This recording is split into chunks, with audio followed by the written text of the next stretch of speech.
Nacer mujer en China por Xin Ranshu, capítulo 1.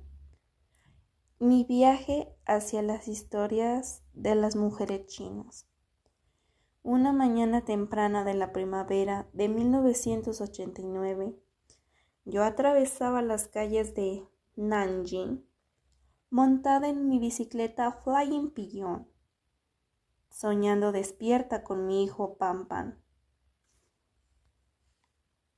Los brotes verdes de los árboles, las nubes de aliento escarchado que envolvían a los demás ciclistas, los pañuelos de seda de las mujeres ondeando al viento primaveral, todo ello se fundía con los pensamientos dedicados a mi hijo. Lo estaba criando sola, sin la ayuda de un hombre, y no resultaba nada fácil cuidar de él siendo una madre trabajadora. Sin embargo, no importa el viaje que emprendiera, fuera este largo o corto, aún durante los rápidos paseos al trabajo, él siempre me acompañaba en el alma y me daba ánimos para seguir adelante. Pez gordo de la radio, mira por dónde vas, me gritó un colega cuando entré dando tumbos al recinto de la emisora de radios y televisión en la que trabajaba. Había 2 agentes de policía apostados en la verja. Les mostré mi pase.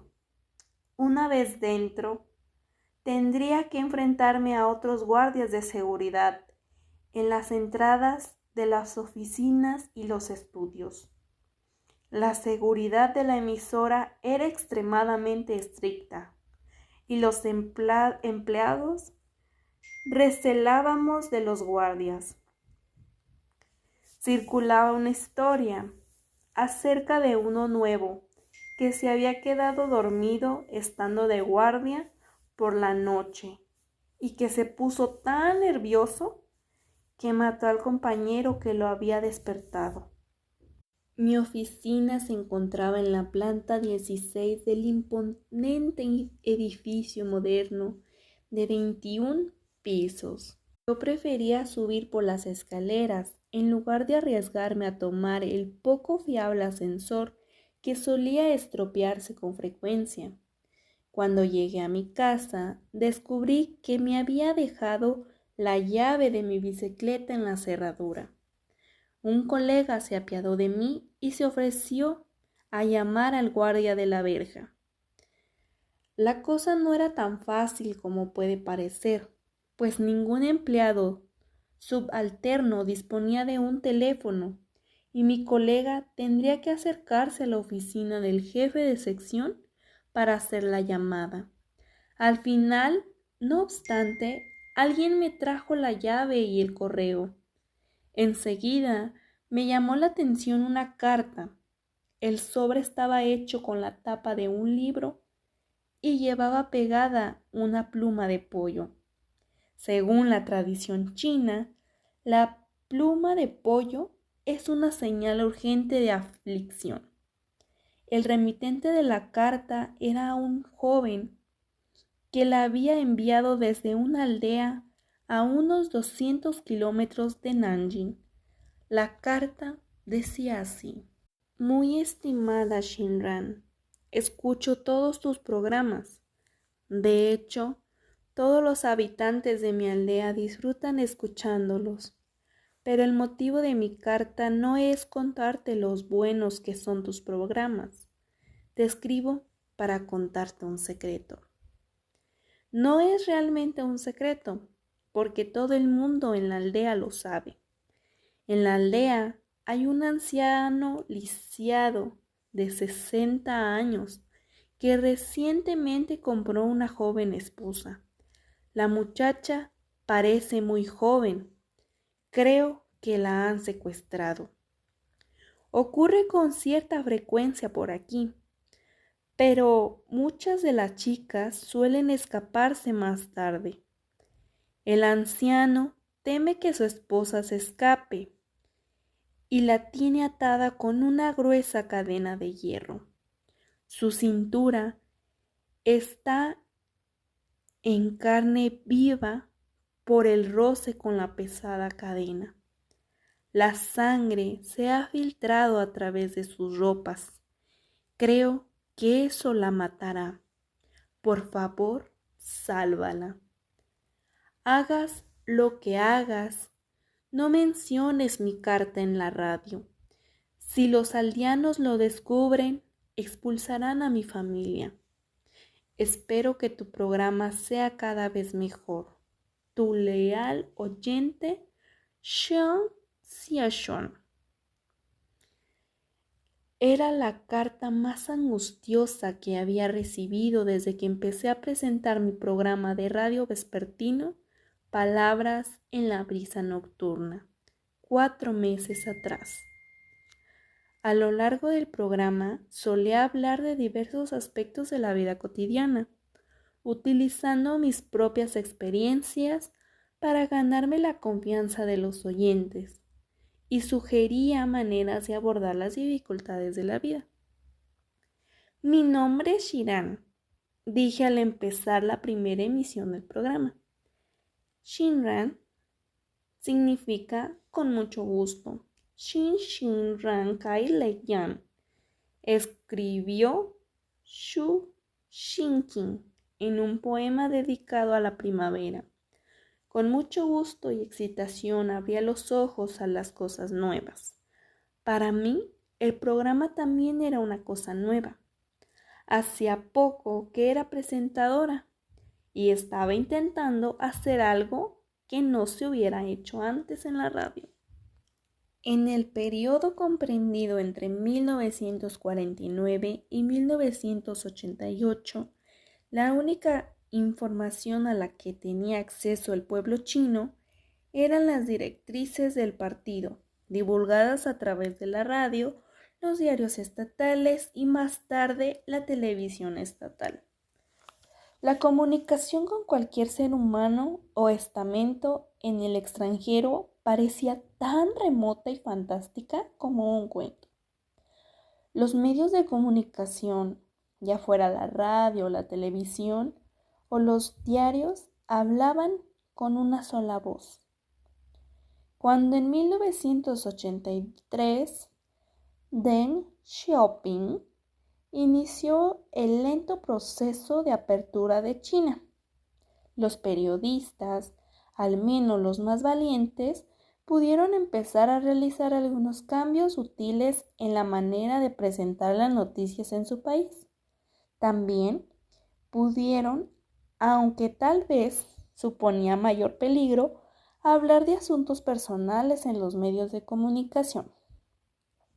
Con Palabras en la brisa nocturna, intenté abrir una pequeña ventana, un minúsculo agujero en el que la gente pudiera permitir que sus almas se desahogaran y respiraran después de la atmósfera cargada de pólvora que habían soportado durante los últimos 40 años. El autor y filósofo chino Lu Xun dijo en una ocasión: la primera persona que probó un cangrejo debió de comerse previamente una araña, aunque pronto se dio cuenta de que no convenía hacerlo. Mientras esperaba la reacción de mis oyentes al programa, me pregunté qué pensarían ellos que era yo, un cangrejo o una araña. El gran número de cartas entusiastas que se apilaron sobre mi mesa me convencieron de lo primero. La carta que recibí del joven Sean Xiaoshun fue la primera en que alguien solicitaba mi ayuda práctica y me desconcertó. Se lo notifiqué al jefe de sección y pregunté qué debía hacer. Él me sugirió con indiferencia que pidiera ayuda a la Oficina de Seguridad Pública local. Les hice una llamada y les conté la historia de Sean Xiaoshun. El oficial al otro lado de la línea me pidió que me calmara. Este tipo de cosas pasa muy a menudo. Si todo el mundo reaccionara como usted, acabaríamos muertos de tanto trabajar. De todos modos, es un caso perdido. Tenemos montones de informes similares y nuestros recursos humanos y financieros son limitados. Si yo fuera usted, tendría mucho cuidado con meter la nariz en este asunto. Los aldeanos no tienen miedo de nada ni de nadie. Incluso si nos presentáramos ahí, serían capaces de incendiar nuestros coches y dar una paliza a nuestros agentes. Son capaces de ir muy lejos para asegurar que su linaje se perpetúe, porque sería un pecado contra sus ancestros no procurarse herederos. Olvídese de todo esto, le dije. Solo dígame si piensa responsabilizarse de la muchacha o no. No he dicho que no fuera a hacerlo, ¿pero qué? Pero no hay por qué darse tanta prisa, lo haremos paso a paso. No puede dejar que alguien muera paso a paso.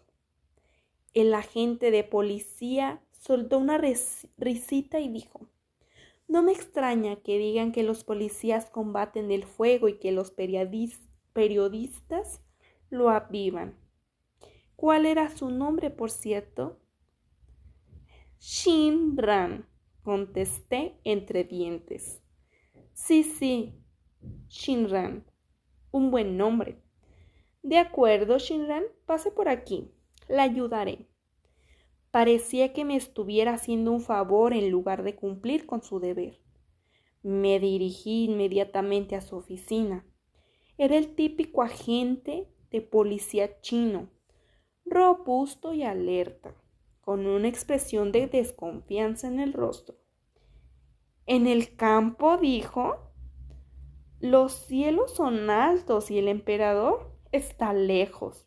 Para los campesinos, la ley no tiene ninguna fuerza.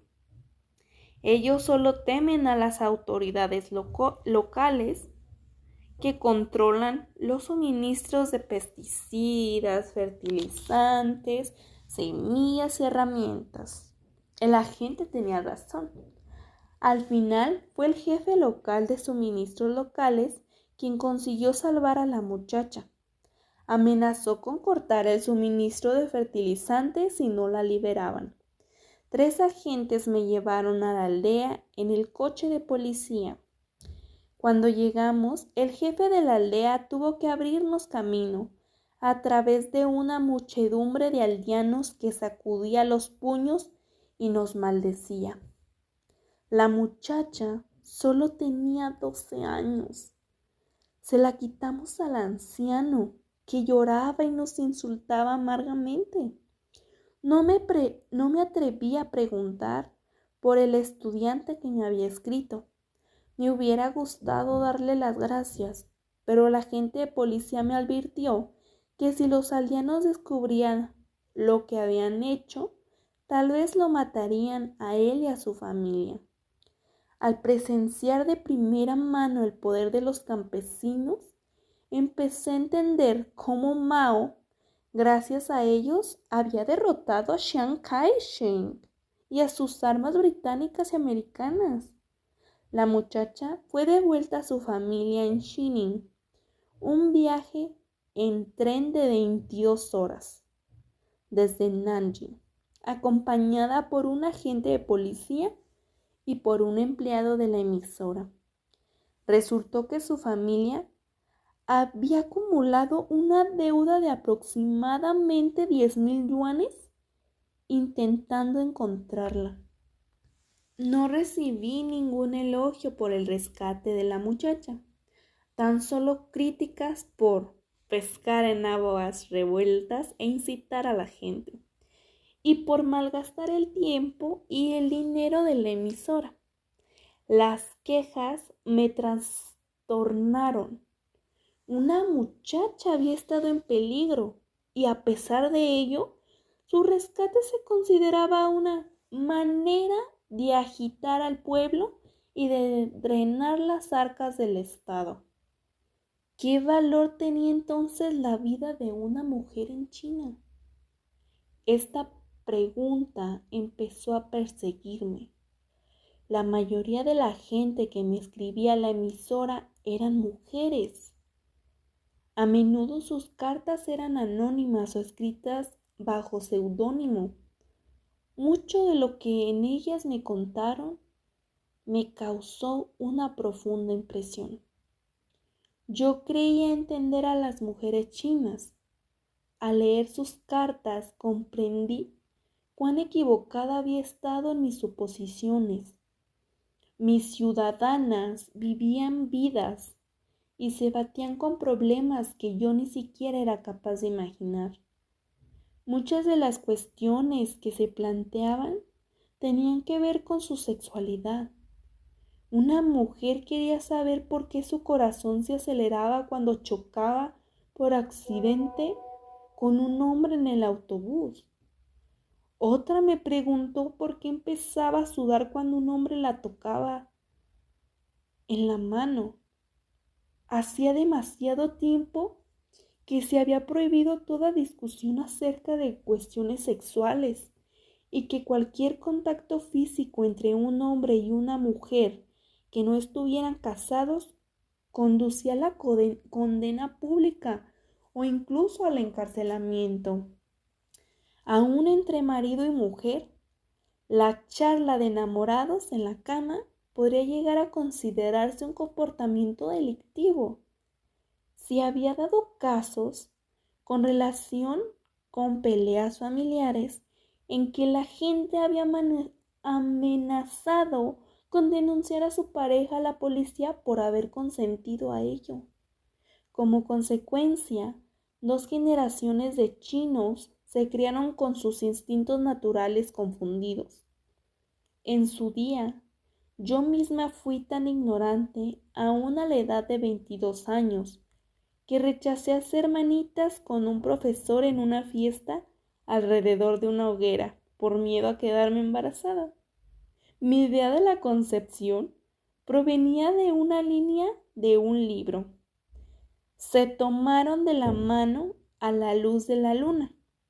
Cuando llegó la primavera, tuvieron un hijo. Me sorprendí, queriendo saber mucho más de las vidas íntimas de las mujeres chinas, y decidí empezar a investigar sus diferentes trasfondos culturales. El viejo Shen fue la primera persona a la que le hablé de mi proyecto. Llevaba años trabajando de periodista y era muy respetado. Se decía que incluso el alcalde de Nanjing le pedía consejo. Yo solía consultarle a menudo temas referidos a mi trabajo, no solo por respeto a su antigüedad, sino también para aprovechar su considerable experiencia. Esta vez, no obstante, su reacción me sorprendió. Sacudió la cabeza, que era tan calva que apenas podías determinar dónde acababa su cráneo y dónde empezaba su rostro, y me dijo: «Ingenua». Aquello me desconcertó. Los chinos consideran la calvicie un signo de sabiduría. ¿Estaba equivocada? ¿Por qué era tan ingenuo pretender comprender a las mujeres chinas? Hablé a un amigo que trabajaba en la universidad de la advertencia del viejo Chen. «Shinran», me dijo, «¿alguna vez has estado en una fábrica de bizcochos?» «No», contesté confundida. «Pues yo sí, por eso nunca como bizcocho». Él me sugirió que hiciera una visita a una fábrica para que descubriera por mí misma lo que intentaba decirme. Soy impaciente por naturaleza, por lo que a la mañana siguiente, a las 5, me dirigí a una pastelería pequeña, pero que tenía fama de ser muy buena. No había anunciado mi visita, pero no esperaba encontrar problemas para acceder al taller. En China a los periodistas se les suele llamar reyes sin corona. Tienen la entrada libre a prácticamente cualquier organización del país. El gerente de la pastelería no sabía a qué había venido, pero estaba impresionado por mi entrega al trabajo. Dijo que jamás había conocido a un periodista que se levantara tan temprano para recoger información. Todavía no se había hecho el día. Bajo la débil luz de las farolas de la fábrica, 7 u 8 mujeres rompían huevos en una enorme tina. Bostezaban y se aclaraban la voz con un terrible carraspeo. El sonido intermitente de los escupitajos me hizo sentir incómoda. Una de las mujeres tenía yema de huevo por toda la cara. Más probable era que fuese por haberse sonado la nariz y no por algún extraño tratamiento de belleza. Vi a 2 hombres obreros añadiendo condimentos y colorantes a una masa esponjosa que había sido preparada el día anterior. Añadieron los huevos a la mezcla que posteriormente vertieron en moldes de papel de estaño que corrían por una cinta transportadora. Cuando los moldes salieron del horno, una docena de mujeres empaquetaron los pastelillos en caja. Tenían migas en las comisuras de los labios. Cuando abandoné la fábrica, recordé algo que un compañero periodista me había contado en una ocasión. Los lugares más sucios del mundo no son los retretes ni las cloacas, sino las fábricas de alimentos y los comedores. Decidí no volver a comer nunca un bizcocho, aunque no conseguí dilucidar la relación que había entre la que acababa de ver y la cuestión de comprender a las mujeres. Llamé a mi amigo, que pareció quedar decepcionado por mi falta de percepción. ¿Fuiste testigo de lo que esos preciosos pastelillos tuvieron que soportar para convertirse en lo que son? Si solo los hubieras visto en la tienda, nunca lo habrías sabido. Sin embargo, aunque es posible que consigas describir lo mal dirigida que está la fábrica y la manera en que contraviene la normativa de sanidad, ¿realmente crees que con ello podrás conseguir que la gente deje de comer bizcocho? Lo mismo se da en el caso de las mujeres chinas. Incluso si consigues tener acceso a hogares y a sus memorias, ¿realmente crees que serás capaz de juzgar o modificar las leyes según las cuales viven sus vidas? Además, ¿cuántas mujeres se avendrán a renunciar a su amor propio para hablar contigo? Me temo que pienso que tu colega es realmente sabio.